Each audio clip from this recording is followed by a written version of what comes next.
O Senhor esteja convosco.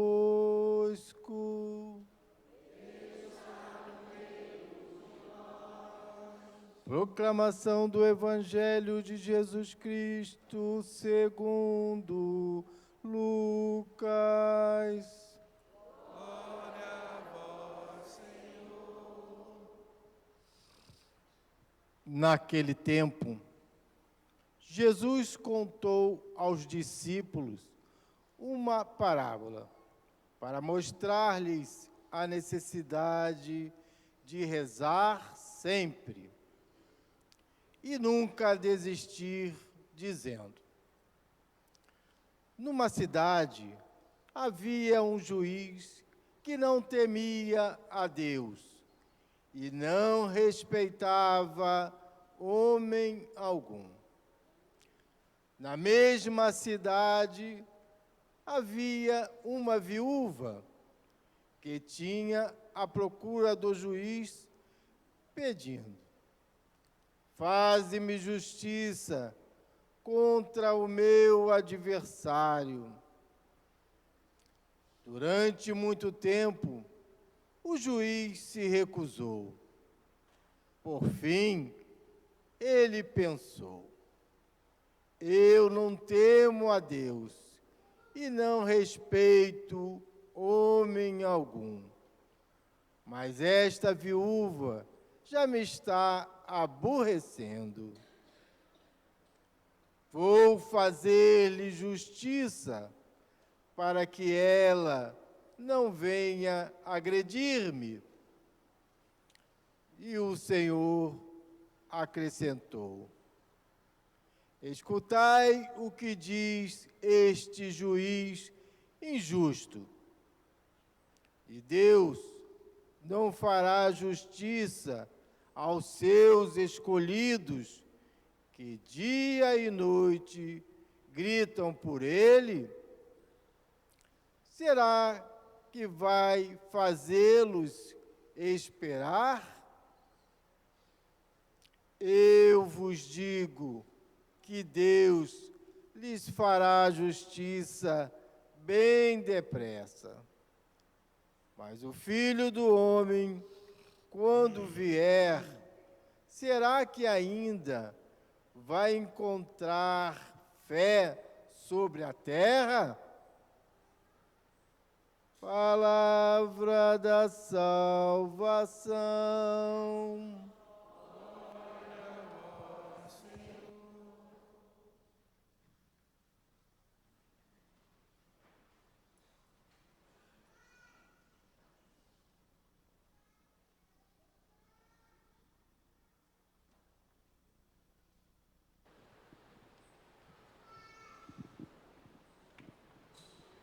A questão de 2 domingos atrás, quando celebramos o 27º domingo do tempo comum, eu partilhava convosco, inspirado na primeira leitura, que era da profecia do profeta Abacuque, de que Abacuque foi ter com Deus, porque ele clamava a Deus, e o povo pressionava, de certa forma, de que o povo sofria, o povo estava sofrendo muitas injustiças, o povo estava passando fome, o povo estava numa tristeza tremenda. E eles foram ter com o profeta, que por todos os efeitos, o profeta seria o porto seguro, seria aquilo que fazia ponte entre o homem e Deus. E o profeta, então, também clamava a Deus e não ouvia nenhuma resposta. E o profeta ficou aborrecido. O profeta, então, tomou a ousadia de estar perto de Deus e dizer: por que tu não ouves os nossos clamores?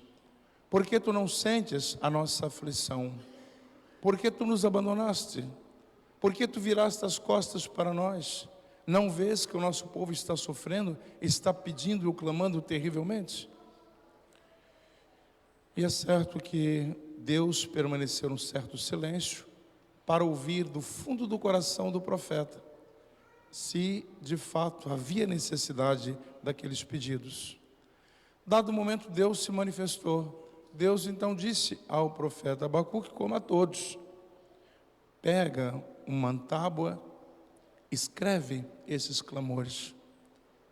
E eu partilhava convosco de que estas tábuas não seriam de madeiras, não seriam tábuas de pedras, mas o conselho de Deus: pega estas tábuas, escreve os teus lamentos, os teus clamores, as tuas súplicas, de que estas tábuas seriam o próprio coração.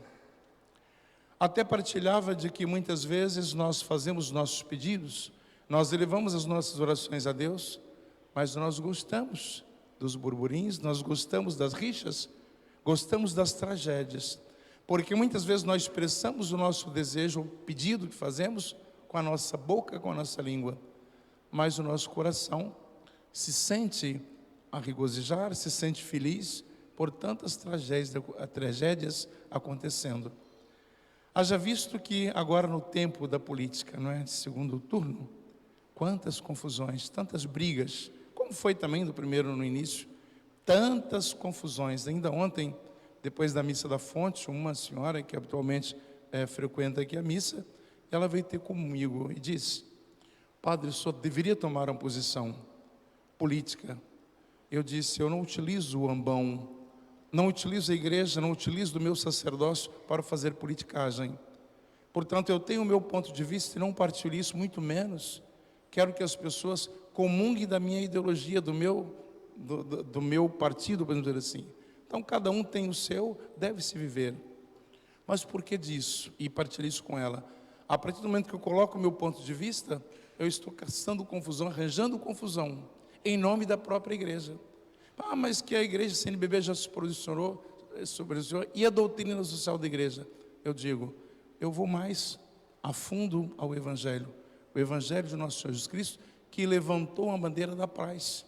E tudo aquilo que nós deveríamos comungar na igreja deveria ser da paz. Se a política é causa de convergência, é causa de destruição, é causa de guerras, de injúrias ou de injustiça, deixa a política de lado. Aliás, a política não é causa de nada disso, porque a política é para organizar uma nação. Portanto, a essência da política é boa.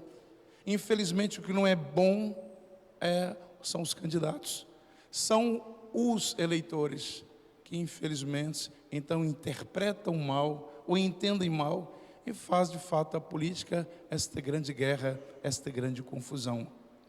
Por isso então que naquela expressão do profeta Abacuque, que colocava aos olhos de Deus a necessidade de um povo, primeiramente, que parta do coração, seja o nosso sentimento, seja o nosso coração, seja a nossa alma a clamar. E eu dizia que muitas vezes nossa boca, então ela pronuncia, nós estamos balbuciando coisas, ou paz, ou que seja concórdia, união, ordem e progresso, nós pronunciamos isso com a boca, mas na verdade o nosso coração está cheio de desejo que isso pegue seja uma grande fogueira, seja uma grande tempestade, seja um momento de discórdia, seja então um momento de divisão, seja então essas tribulações todas, conforme nós vivemos, inclusive pessoas da própria igreja, conforme dizia que aquela senhora veio me abordar ontem depois da missa, pedindo para eu me pronunciar politicamente. Então quer dizer que é pronunciar uma desordem dentro da igreja, dentro da minha paróquia. E eu disse, isso eu estou combatendo desde o início. Nas pastorais, estou combatendo de toda forma. Pode ter o teu ponto de vista, pode ter então a tua ideologia, pode ter então a tua posição política, mas não vem impor isso a mim.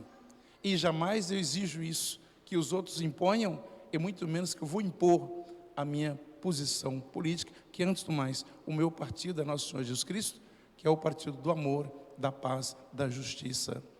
Por isso que dentro desta mesma expressão do profeta Abacuque, que levantou a voz para Deus, e Deus pediu para anotar na tábua, que seria justamente o seu coração, que seja aclamado a Deus pelo nosso coração, para justamente partir do nosso coração para ir até o coração de Deus.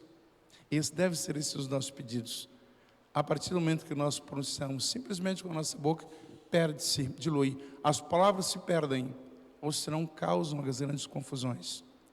Por isso que muitas vezes eu digo nos grupos das pastorais da paróquia, atenção com grupos de WhatsApp. Aquilo que nós não temos coragem de dizer a cara, então nós colocamos lá, escrevemos. E conforme o outro vai conceber aquela mensagem, pode ser até uma mensagem de paz, mas se eu sei que ela tem um partido, quero ter uma posição política, eu já vou então arranjar confusão com isso. Portanto, atenção com os grupos do WhatsApp, inclusive na própria família, atenção, porque ali, aquilo que nós não temos coragem de dizer na cara, como dizemos, então nós escrevemos e aquilo pode sair muito mal, pode ecoar muito mal no coração, nos ouvidos daqueles que vão receber aquela mensagem. Aqui hoje, através da primeira leitura do livro do Êxodo, então houve aquela realidade em que Deus tirou o povo da terra do Egito, tirou então das garras do faraó para lhes conceder a libertação, para viver como um povo livre às asas de Deus. Mas Deus também não disse que elas não sofreriam nenhum tipo de consequência dessa saída. Deus lhes prometeu a terra prometida, a terra que corre leite e mel. Portanto, deveria arcar com as consequências humanas e as consequências do próprio deserto. Por isso, era óbvio isso.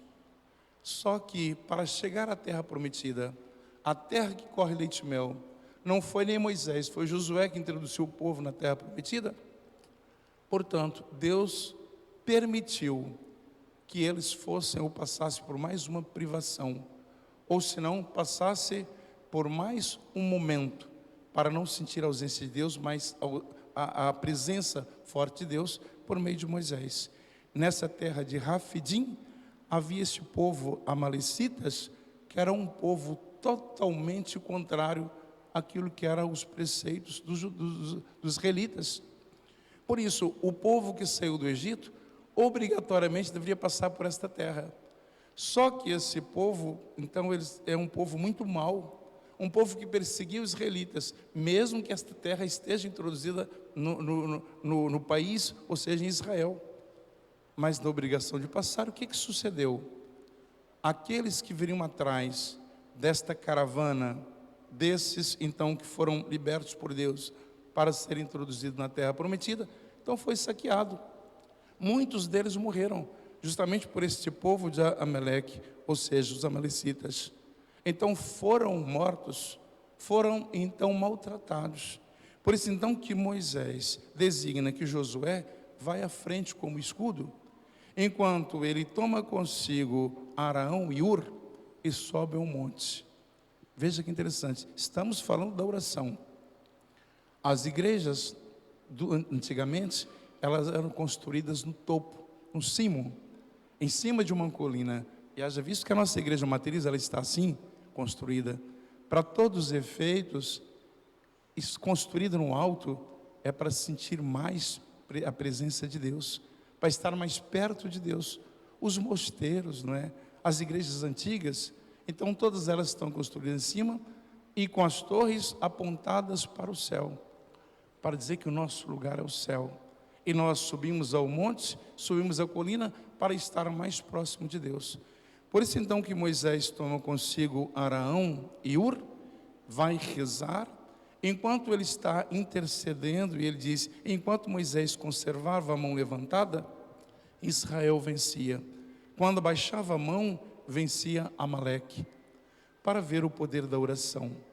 Enquanto Moisés permanecia com suas mãos para os céus, como forma de oração, segurando os céus, segurando de certa forma aquela tropa, aquela gente, no qual buscava a paz, então vencia a paz. Quando descia, então vencia o mal. Duas conclusões espirituais podemos tirar aqui. Primeiro, de que, de fato, nós não podemos ser homens que rezam esporadicamente. A nossa oração deve ser constante. Veja que Moisés permaneceu com as suas mãos levantadas, para dizer que também nós devemos, durante 24 horas, estarmos sintonizados em Deus. Normalmente, quando as crianças vêm se confessar, disse isso já mais que uma vez, então, depois de confessarem todos os seus pecados, eu pergunto, e a oração? Faz sempre? Às vezes. Ou senão, não, padre, eu não rezo. E eu pergunto, fica algum dia sem comer? Não, como todos os dias, não é? Toda hora está comendo, toda hora está comendo, sempre mastigando. Pois é, por que comes? Porque se não comer, fica doente. Deixa de nutrir, deixa de alimentar, portanto fica doente. E se continuar não comendo, pode morrer. Vai morrer. Fisicamente vai morrer. Biologicamente vai morrer.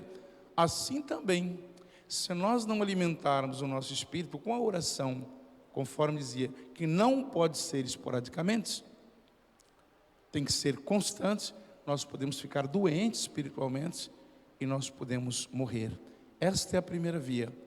Eu rezo quando eu vou à igreja. Eu rezo, faço o sinal da cruz todos os dias de manhã, ao levantar e à noite. Nós pedimos muito pouco a Deus desta forma. Deus, na sua generosidade, tem tanta coisa para nos dar.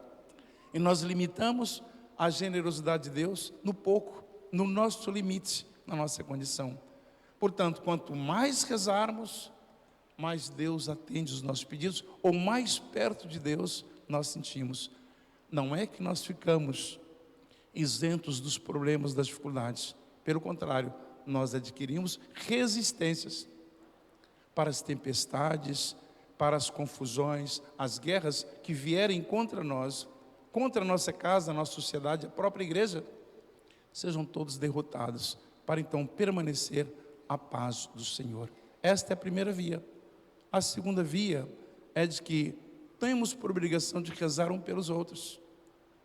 Quantos rezam pelo Padre José? As crianças rezam pelo Padre José? Nós rezamos constantemente pelo Santo Padre?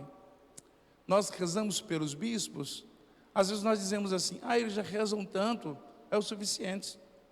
Eu vou rezar para mim. É uma oração egoísta. Temos por obrigação de rezarmos uns pelos outros. Veja que na situação aqui de Moisés, enquanto ele rezava, seus braços se cansaram, iam já descendo, arriando os braços. O que fez Ur? O que fez Arão? Arranjaram umas pedras para ele sentar, para Moisés sentar, e eles não sustentaram os braços. Veja a nossa intervenção, veja o nosso auxílio, em rezar pelo Santo Padre, o Papa Francisco, em rezarmos uns pelos outros, pelas nossas famílias, rezar pela nossa igreja. E nós podemos ter várias reclamações, mas por que nós vivemos num país com tanta tragédia? Por que a nossa política está assim? Por que as famílias estão desta forma? Nós reclamamos desta forma. Mas e por que nós não rezamos mais? Porque só não está pior, porque tem muita gente rezando. Tem muitos conventos de freiras, tem muitos mosteiros das freiras, dos monges, que rezam constantemente. Tem muitos padres rezando, tem muitos bispos rezando por vocês, ou por a igreja. Portanto, se não houvesse essas orações, as coisas estavam piores. Sigamos o exemplo aqui de Ur e o exemplo de Arão, que sustentaram os braços de Moisés. Que tenhamos esta intenção, esse desejo de sustentar os braços da própria igreja, os braços da nossa sociedade, para que ela não venha esmoronar e o mal não possa engolir aqueles poucos que ainda proferem e aqueles que levantam a bandeira do amor e da paz. São Paulo escrevendo a Timóteo, interessante que São Paulo, ele está sofrendo terrivelmente, até mesmo pelas injustiças acometidas a ele próprio. Primeiro por conta dos judeus, que se sentiram como traidor, e dos pagãos, porque eram considerados como malfeitor, Paulo. Portanto, ele está sofrendo terrivelmente por isso, mas ele diz que a sua conversão se deu com base primordial naquilo que ele havia conhecido, que era justamente as Sagradas Escrituras, a Torá para os judeus. Então, a Bíblia é sagrada. E muitas vezes, isso que é a nossa meditação à luz daquilo que São Paulo põe para a nossa reflexão. Nós temos muitas devoções. Nós acreditamos na opção de outras coisas. Inclusive, as devoções devem servir para nós termos um encontro real, direto, com Deus, com Cristo, através então desse primeiro canal, desta primeira fonte de revelação. E muitas vezes nós distraímos, não queremos nada com as Sagradas Escrituras. Mas como eu gosto desse tipo de devoção, como eu rezo esta devoção aqui, como eu sou apegado a isso aqui. A Bíblia não interessa tanto. Portanto, não se faz sentido Tudo deve ter fundamento, deve começar nas Sagradas Escrituras, por isso que é considerado para a igreja com a primeira fonte de revelação, e tudo deve convergir para a Eucaristia. Por isso costumo dizer também nas minhas reflexões, vocês ou nós não somos meros assistentes. Nós não viemos assistir à missa. Nós não simplesmente rezamos o terço contando as contas com as Ave-Marias. Nós não temos as nossas devoções para anexar aquilo que é o essencial, não para isso, mas sobretudo para nós encontrarmos com o essencial que é Deus. Rezar o terço. Nossa Senhora pediu que as crianças rezassem em Fátima, pediu a todos nós, mas pela conversão do mundo, para que a paz reinasse em Portugal e no mundo, na guerra mundial. Por que então que nós viemos à missa? Nós assistimos uma partida de futebol, assistimos um filme, nós assistimos então uma peça teatral, mas aqui na igreja, nós viemos participar. Por isso então, que se nós agregarmos esses efeitos da nossa fé a rituais, são meros ritos. Os ritos são presos. Os ritos então são amarrados, são atados, são engessados. Embora nós dizemos que a missa tem um ritual, mas esses ritos eles são vivenciais, são dinâmicos, porque o Espírito Santo é dinâmico. E o desejo do Senhor é que nós comunguemos no mais profundo desses rituais. E nós ficamos na superfície. Ficamos com rituais. Rezamos o terço, mas e daí? Não sentiu muito efeito. Nós lemos a Bíblia, mas aí não sentiu muito efeito. Nós viemos à missa da mesma forma. Por quê? Nós ficamos presos ao rito e não permitimos aprofundar naquilo que é o mistério revelativo de Deus, para que nós entremos nesta comunhão com o seu mistério de amor e de paz. É isso que São Paulo pede através da segunda leitura. Que nós não sejamos meros assistentes, que nós não estejamos apegados aos ritos, embora eles nos ajudam, mas ajudam a encontrar Cristo, a viver afincadamente o mistério de amor e de paz do Senhor. Depois, através do Evangelho, então Jesus contou aos discípulos esta parábola para lhes mostrar a necessidade de rezar sempre e nunca desistir de rezar. Põe dois personagens. Primeiro de um juiz. O juiz, supostamente, ele é justo. O juiz, ele é justo. Ele é honesto na sua profissão. Depois põe a figura da viúva. A viúva, no conceito dos antigos, sobretudo israelitas, do povo de Israel, era uma mulher desprotegida. Veja que ela não deixa de clamar o juiz, porque é o seu único porto seguro. Ela não tem advogado, ela não tem parentes, não tem um marido que possa tomar a sua causa. Portanto, ela recorre ao juiz. E veja ainda que interessante, o juiz aqui diz que ele não é cristão, o juiz aqui não diz que ele é religioso, pelo contrário, tem nada a ver com Deus, e muito menos gosta dos homens. Ele então coloca lá embaixo a situação dele como juiz. Mas por que que o evangelista coloca isso? Para dizer que Deus é o juiz e Deus não toma partido. E veja que na nossa condição, desculpa se tem algum advogado na Assembleia, mas muitos advogados, muitos juízes, tomam uma causa falida. Às vezes, tomam uma causa de um assassino, tomam a causa de um malfeitor, tomam a causa de um bandido, e vai lutar o máximo para fazer com que aquela causa seja então ganha pelo aquele bandido ou aquele assassino, e vai ganhar bem por isso, porque quanto mais clientes vitoriosos ele tiver, mais dinheiro ele vai ganhar, mais famoso ele vai se tornar. E é isso então que Jesus coloca no lugar aqui do juiz, que é o próprio Deus. Não tem esse interesse. A posição dele é única, ser justo com todos. É a posição dele ser justo com todos. Por isso então que a mulher é incansável em pedir ao juiz que cuide da causa dela, que não o abandone. E ele então abre mão disso, porque a mulher, ela é desprotegida. Esse desproteger-se aqui no campo teológico significa a nossa situação. Vamos pedir aos homens que aumentem a nossa fé, como pediram os apóstolos? Vamos pedir aos homens que nos concedam paz?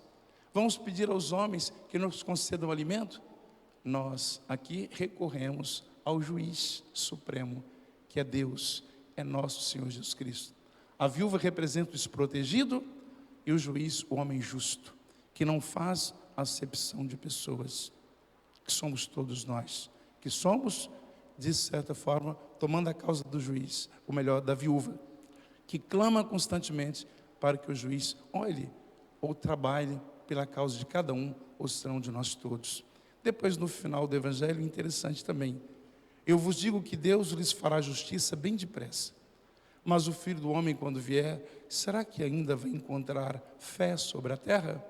Ele causa aqui uma certa dúvida, porque Jesus sabe de quantos católicos, de quantos cristãos se perdem, mesmo sendo cristão, batizado, tendo a primeira comunhão, mas comungam de tantas injustiças, de tantas coisas erradas, de tantas coisas que não tem nada a ver com o cristão, com o católico, comungam. Mas na hora do censo eu sou católico, e coloca lá, mais um que é católico, mas não tem nada a ver com o catolicismo, não tem nada a ver com o cristianismo, não tem nada a ver com Cristo, por isso nós somos chamados de cristãos. Será que ainda vai encontrar fé sobre a terra? Cristo lança essa incógnita, esta pergunta. Mas, voltando ao Evangelho de São Mateus, quando Cristo pergunta a Pedro, tu me amas? Sim, Senhor, tu sabes que eu te amo, então te darei as chaves do reino dos céus. Então, a chave estará entregue a ti. Esta casa, esta igreja está alicerçada sobre a rocha firme. Tu és Pedro, e sobre esta pedra edificarei a minha igreja, sob o amor edificarei a minha igreja. Portanto, as portas do inferno nunca prevalecerão. Portanto, essa igreja não será engolida, não será dominada pelo mal. Porque enquanto houver cristãos conscientes, que estejam com as mãos erguidas aos céus, como fez Moisés, como ajudou Ur e Arão a Moisés a erguerem a mão de Moisés, para que a paz possa reinar. Haverá então, será que ainda vai encontrar fé sobre a terra? A resposta é de cada um. Eu por mim, dentro da minha pouca fé, dentro da minha pouca consciência, dentro do meu pouco que posso fazer para que o mundo seja restaurado, eu posso garantir ao Senhor, haverá sim, Senhor, porque levantarei sempre a bandeira da paz, do amor, da concórdia, da união. Que assim seja. Amém.